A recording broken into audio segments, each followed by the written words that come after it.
Hello students, welcome back to my channel learn with Parul. Hopefully आप सब अच्छे होंगे। और जैसे कि हर वीडियो की स्टार्टिंग में मैं आपको बोलती हूँ, फर्स्ट ऑफ ऑल मेरे चैनल को सब्सक्राइब कर लीजिए बेल आइकन पे क्लिक करके, ताकि आपकी कोई भी वीडियो मिस ना हो, लेटेस्ट अपडेट्स आपको मिलती रहे। सेकेंडली मैं ये बोलती हूँ कि आप अपना टॉपिक अपनी प्लेलिस्ट में जाकर ही देखिए, अदरवाइज आपको कंफ्यूजन हो जाएगी कि आपका टॉपिक कहीं मिस तो नहीं हो गया है। तो आप अपनी कम्युनिकेशन की प्लेलिस्ट में जाके ही अपना टॉपिक पढ़ें, ठीक है। और अब लास्ट वीडियो की बात करें तो लास्ट वीडियो में मैंने आपको कुछ मास मीडिया से रिलेटेड टर्मिनोलॉजी के बारे में बताया था कि कुछ कुछ टर्म्स जो ऐसी हमारी होती है जो मास मीडिया के अंदर यूज होती हैं, ठीक है। आज हम मास मीडिया के बारे में पढ़ने वाले हैं। तो अगर हम मास मीडिया की बात करें तो मास का मतलब होता है लार्ज नंबर ऑफ। तो इसमें क्या होता है, हमें मीडिया के through large number of peoples के पास अपनी इंफॉर्मेशन को क्या करना है, शेयर करनी है। मतलब आप टेलीविजन पे भी शेयर कर सकते हो, रेडियो पे भी कर सकते हो, न्यूज़पेपर में भी कर सकते हैं। तो मतलब हम क्या करना चाहते हैं, इंफॉर्मेशन, जो भी टॉपिक से रिलेटेड इंफॉर्मेशन है हमें बहुत सारे लोगों तक फैलानी है। तो यूजिंग मास मीडिया हम कर सकते हैं, ठीक है। मास मतलब लार्ज नंबर ऑफ पीपल्स को हमें अपनी इंफॉर्मेशन मीडिया के थ्रू पास ऑन करनी है, ठीक है। तो ये मास मीडिया बहुत पुराने टाइम से चला आ रहा है, ठीक है। जरूरी नहीं है कि हम टेक्स्ट की फॉर्म में करें या ऑडियो विजुअल की फॉर्म में करें, तो किसी भी फॉर्म में हो सकती है। आजकल तो हमारे पास इंटरनेट की फैसिलिटी है, जरूरी नहीं है कि हम न्यूज़पेपर पढ़ें। न्यूज़पेपर भी आपका मोबाइल फोन्स में आ जाता है, तो हम इंटरनेट के थ्रू वो जो न्यूज़पेपर है वो भी रीड कर सकते हैं। जो भी आपकी एडवर्टाइजमेंट आ रही है, कोई भी अगर आपकी किसी भी यूनिवर्सिटी में कॉलेज में कोई वैकेंसी निकली है, तो उसके बारे में आपको न्यूज़पेपर में भी पता चल जाता है और मीडिया के थ्रू भी आपको पता चल ही जाता है। तो उनका मेन मोटिव ये होता है कि लार्ज नंबर ऑफ ऑडियंस को अट्रैक्ट करना, ठीक है। वो कैसे अट्रैक्ट करते हैं वो डिपेंड करता है कि हम क्या चीज यूज कर रहे हैं फॉर द मीडिया, ठीक है। अब यहाँ पे देखिए प्रॉपर डेफिनेशन इसकी क्या है मास मीडिया की। It is not a mayor physical transmission of information. मतलब ये यहाँ तक सीमित नहीं है कि हम फिजिकली इंफॉर्मेशन को ट्रांसफर करें।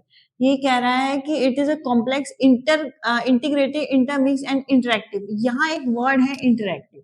इंटरेक्टिव वर्ड क्यों लिखा हुआ है? इंटरेक्टिव का मतलब होता है कि हमें इंफॉर्मेशन तो शेयर करनी है, लेकिन वो इंटरेक्टिव एक अच्छे तरीके से हमारी शेयर होनी चाहिए। अगर इंटरेक्टिव नहीं होगी तो कोई उसे पढ़ेगा ही नहीं। सपोज आप नॉर्मल एक लाइन लिख के भेज देते हो किसी को भी इंफॉर्मेशन की, तो नहीं होगी। तो आप देखना कभी भी एनटीए की कोई अगर आपकी वैकेंसी आती है, कुछ भी आता है, इग्नू का आती है, तो आप देखना उनका लोगो लगा हुआ मिलेगा, उसका टाइटल मिलेगा आपको वैकेंसी का। आफ्टर दैट आपको टेबल की फॉर्म में कितने नंबर ऑफ सीट्स हैं वो मिलेगी। तो उनको एक मेंशन करने का, एक डिस्प्ले करने का भी तरीका होता है, ठीक है। तो अगर वो प्रॉपर तरीके से ना किया जाए, एक इंटरेक्टिव वे में ना किया जाए, ठीक है, तो वो सामने वाले जो ऑडियंस है वो इकट्ठी नहीं हो पाएगी। तो हमें क्या करना है, मास मीडिया का मतलब लार्ज नंबर ऑफ ऑडियंस को एक साथ इंफॉर्मेशन शेयर करनी है और होनी चाहिए आपकी लार्ज नंबर ऑफ ऑडियंस। तो वो कह रहा है कि हम इंटीग्रेट करते हैं complex integrate interactive system that has resulted in the seamless integration of. इसमें क्या होता है आपका, किस किस चीज की इंटीग्रेशन होती है आपकी? डाटा होता है, टेक्स्ट होता है, इमेजेस होती है, साउंड होती है। तो मैंने वो तो आपको बता ही दिया था कि टेक्स्ट, ऑडियो,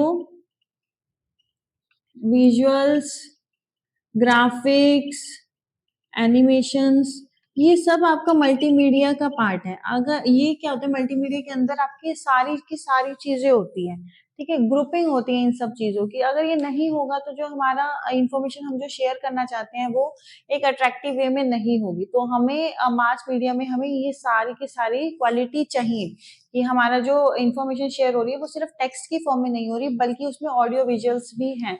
आपको देखते हैं कि अगर कोई भी वीडियो है, अगर नेट की भी कोई नोटिफिकेशन आउट होती है, तो बहुत लोग वीडियोस बना के डाल देते हैं कि आप यहाँ जाइए, ऐसे ऐसे इसमें आप फॉर्म फिल कर सकते हैं, यहाँ पे नोटिफिकेशन आउट हुई है।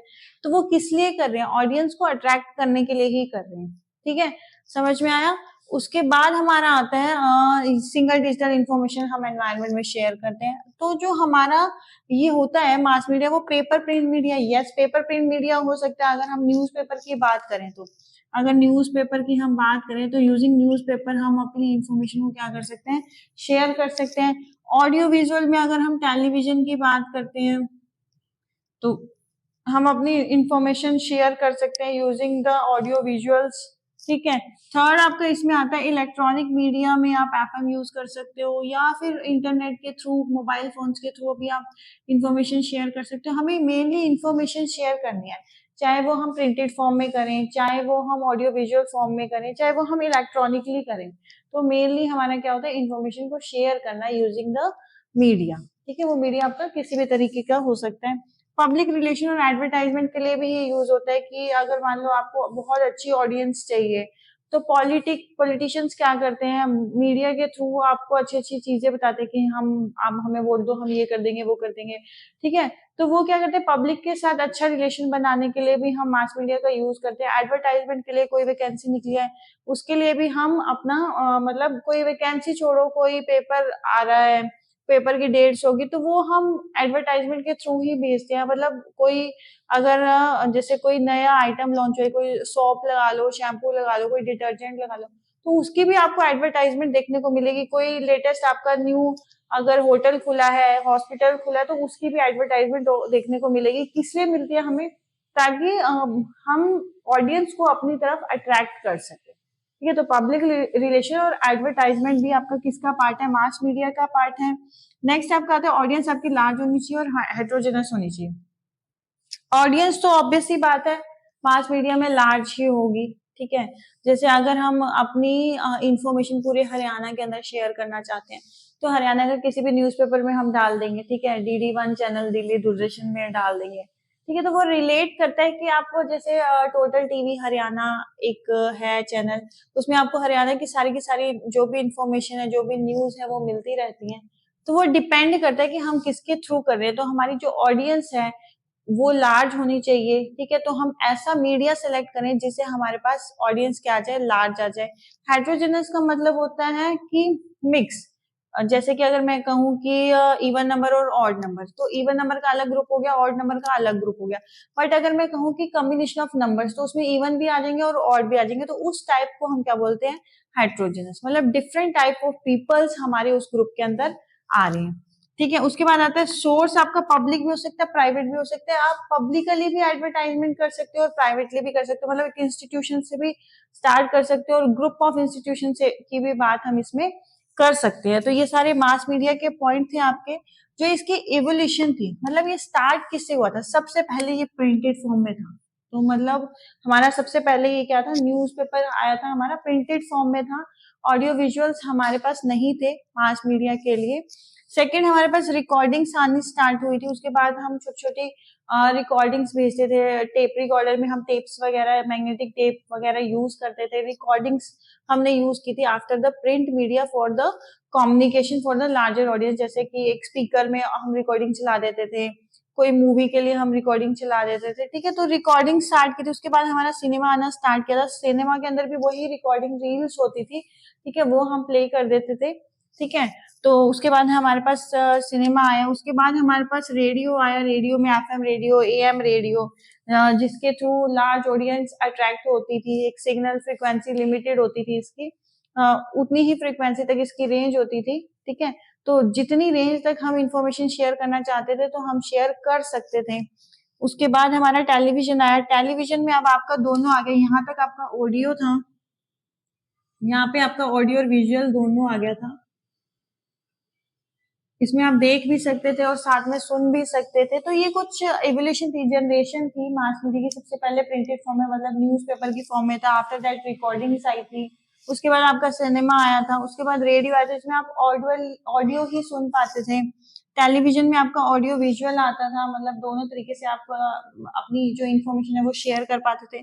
फिर इंटरनेट के थ्रू ये तो बहुत ही बिल्कुल ही बढ़ गया था कि आप इंटरनेट के थ्रू, इंटरनेट में आप अपनी इन्फॉर्मेशन शेयर करते हो। गूगल एड्स वगैरह में आपकी जो इन्फॉर्मेशन है वो हम शेयर कर सकते हैं, या फिर प्रॉपर साइट बन जाती थी जहाँ पे आपको, जैसे naukri.com हो गया, वहां पे आपको जितनी भी वैकेंसी होगी रिलेटेड गवर्नमेंट, वो मिल जाती है। ठीक है, आफ्टर दैट अब आपके मोबाइल फोन्स आ गए हैं। ठीक है, मोबाइल फोन्स तो सबको ही पता है, सब लोग एक्सेस कर रहे हैं। सबसे बड़ा मीडिया का पार्ट यही है। इसमें आप FM भी सुन सकते हैं, प्रिंटेड डॉक्यूमेंट भी आपके पास आ सकते हैं, जैसे कि न्यूज़पेपर हो गया। ठीक है, टेलीविजन, लाइव टेलीविजन भी आप इसमें चला सकते हो। ठीक है, तो ये सारी इसकी क्या थी, आपकी मास मीडिया की इवोल्यूशंस थी कि ये कैसे स्टार्ट हुआ था, सबसे पहले आपने किस फॉर्मेट में यूज किया था। ठीक है, तो अगर आपको ये अच्छे से वीडियो समझ में आ गई है तो आपको क्या करना है, वीडियो को लाइक करना है, अच्छे अच्छे कमेंट करने हैं, चैनल को सब्सक्राइब करना है। आज के लिए इतना ही, नेक्स्ट क्लास में मिलते हैं। Thank you so much.